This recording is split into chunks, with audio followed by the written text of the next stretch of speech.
Happy Thanksgiving. No, I'm just kidding. It's not Thanksgiving, but I just feel like it's a really good time to thank the Most High for everything that He's done in your life. For me, I'm just thankful to God today because I didn't have much self-worth. I was dating men that just didn't love me, that just wanted sex or some arm candy or whatever the deal is. And it put me in a place of just not appreciating who God made me. And because I didn't appreciate who God made me, I kept running into the same kind of problems with people. People were very disrespectful to me for no reason. I don't want to say it's for no reason. I was acting foolish. I think when you don't really have a lot of respect for yourself and other people don't really have respect for other humans, they'll start to disrespect you. They'll start to run over you and that kind of thing. So I just feel thankful that God gave me a sense of value and worth. He says we're fearfully and wonderfully made, and that Israel is worth more than rubies. Some people are like gold to God. So I thank Him for that. I was just talking to a young man earlier. It's funny, sometimes I'll just be speaking logic to people. Sometimes it feels like getting smart with them. But then some people will start to reveal what their issue with God is, and then you can kind of minister to them after that. It's always a seed planted. So I'm thankful to God for that as well, because it feels really good to have a purpose. I think before I was kind of trying to figure out my next job and my next destination and all these kinds of things. You're always chasing the things of this world, and you never get any real satisfaction or fulfillment. And I think that's the case with most people. Someone was talking about how they collect shirts or something. I'm just like, what is the purpose? What's the purpose? I was collecting clothing before I came to God. I had a closet full of clothing and a dresser full of clothing, and they were little artifacts to me.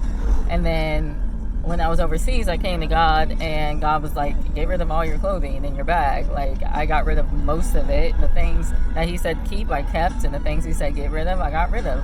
And then I came back home to Ohio, and it turns out my mom had threw away all my clothing. She was mad because I left, I guess. I was gone for a while, for 2 years. I could see why someone would be upset. I don't know. It didn't feel like 2 years though. It went really quickly type deal. But man, I was overseas for a while. So I cannot believe I was overseas for 2 years. That's absolutely crazy now that I think about it. I never expected that to happen. My plan was to stay in India for 4 months and then come back to America and decide what I wanted to do with my life. And that is absolutely not what happened. I went overseas expecting to practice Buddhism and Hinduism for a while, and then I realized both those are fake, and then all of a sudden I'm a Christian.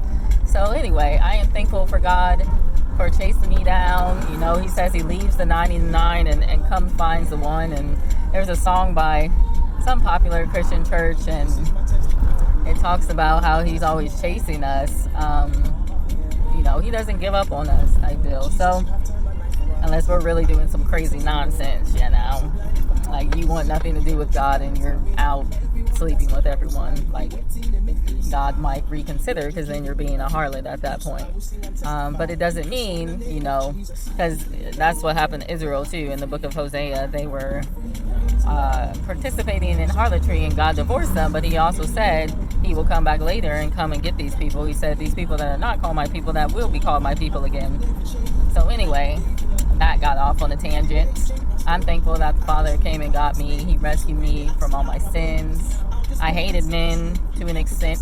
I was borderline a feminist because, I didn't have a father in my life, and all the men that I dated were trash for the most part, and they just would not treat me with respect. And so I'm thankful that, He removed those people from my life and gave me the discernment to see what a bad man was from a better man, So, and I'm thankful that I have the strength and the energy to be able to travel nowadays and help people around the country and around the world by myself, because I do it by myself. I'm with God. That's the thing. I know that God provides for me, and there's been times where just remarkable things that have happened, and I can only give the glory to the Most High, because there's just no way that some of these things would happen.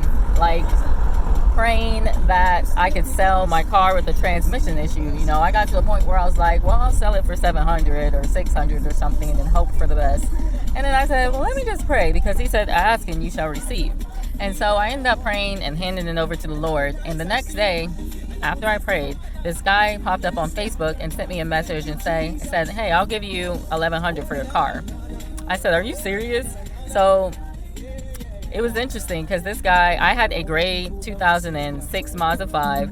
He actually had a gray 2008 Mazda 5. The car that I had previous to my gray one was a white Mazda 5. He had a white Mazda 5 that he was going to take the transmission out of and put into my gray Mazda 5, which is why he was giving me $1,100. It was like a win-win situation for the both of us. Won't he do it? Okay. I couldn't even think of something like that. So I'm glad that I understand that the Father is the provider, because a lot of people don't understand that, and we try to do things, we try to work things in our own way, and it just doesn't work out, or it works out a lot worse than what it could if we just handed it over to the Most High. So thank you, Lord, for everything that you do in the name of the Most High.